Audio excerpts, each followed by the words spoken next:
大家好啊，我係善貴，歡迎嚟到素食好主意。我今日煮呢個餸呢，有補腦嘅功效㗎喎。呢啲係木耳同埋蟲草花。木耳喺水喉下沖洗過之後，浸咗佢1個鐘頭啦，跟住就切到適當嘅大細啦。蟲草花亦都係喺水喉沖洗乾淨之後，而家浸咗佢大概20分鐘嘅。呢一碗係黃耳啊，呢隻就係上一條片同大家分享點樣處理黃耳，用熱水嚟焗嗰半隻黃耳啦。因為佢用熱水嚟焗過呢，就會比淨係用凍水嚟浸嘅黃耳軟身啲嘅，同埋都出咗好多膠質嚟㗎啦。點樣浸發黃耳嘅方法呢？請睇返上一條片啦。浸發黃耳嘅影片連結我寫咗喺影片下方嘅說明欄嗰度啊。呢個係合掌瓜，可以去皮嚟炒，亦都可以唔去皮。我懶啊，唔去皮啦。挑咗粒核出嚟先。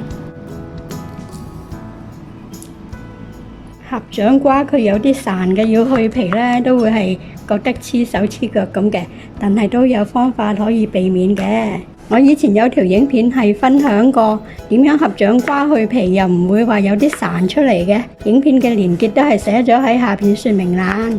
合掌瓜嘅營養成分好豐富㗎，有蛋白質啦、維他命 B、維他命 C、胡蘿蔔素，礦物質方面有鉀啦、鈣、磷、鐵、鎂。除此之外，仲有鋅嘅好處好多㗎，可以幫我哋將血糖維持喺良好嘅水平，亦都可以幫我哋調節血壓同埋血脂嘅。小朋友食多啲含有鋅嘅食物呢，可以幫助佢哋嘅智力發展得更加好。鋅仲係我哋中央神經系統嘅重要營養素嚟㗎，特別喺我哋大腦嘅海馬體、大腦皮質都係含有豐富嘅鋅㗎。亦都曾經有啲研究發現，患上老年失智啊，或者係帕金遜病嘅長者呢，佢哋體內所含嘅鋅都比健康正常嘅人士為低㗎。所以我哋要記得食多啲含有鋅嘅食物嚟保持我哋身體同埋智力嘅健康健全啦。合掌瓜就係含有鋅嘅食物啦。將啲木耳出一出水先，啲水係加咗1片薑啦，亦都係落咗少少油。唔用木耳，用雲耳都得㗎。木耳已經出水出咗大概2分鐘啦。咁而家加埋啲蟲草花落嚟，應該黃耳咧都係要出下水嘅，因為嗰隻黃耳已經係用熱水焗過嘅，已經好腍啦，我就唔再將佢出水啦。如果再出水咧，驚佢腍到唔知變乜嘢啦。咁可以將佢哋撈返起先，用細火嚟爆下啲薑蓉先。薑蓉爆咗1分鐘左右啦，而家啲薑開始變金黃色啦，同埋我亦都聞到薑嘅香味。加啲合掌瓜落嚟，開返大啲個火爆下啲合掌瓜，加少少水落嚟。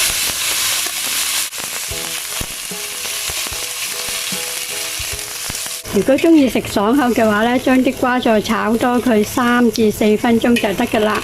如果鍾意食腍啲呢，就可以冚埋個蓋燜佢一陣間。我鍾意食腍嘅。喺冚蓋燜之前加啲糖，加啲鹽。我真係要補腦啊，差啲唔記得咗木耳同埋蟲草花。為咗避免老人痴呆，我食多啲合掌瓜就啱㗎啦。冚埋個蓋燜下佢。間中都可以偷睇下啲合掌瓜，睇下燜成點樣。再燜多陣，啲合掌瓜已經係去到我滿意嘅軟硬程度啦。加埋啲黃耳落嚟。我今次最後先加黃耳啦，因為啲黃耳琴日係用熱水焗過㗎，佢已經係好腍㗎啦。如果一齊燜呢，就會係燜到佢真係非常非常腍。如果黃耳淨係用凍水嚟浸呢，就可以同啲合掌瓜一齊燜啦。好，而家可以起鑊有飯食啦。今日嘅素菜合掌瓜炒黃耳完成咗啦，希望各位會喜歡啦。我食飯啦，下次再見，拜拜。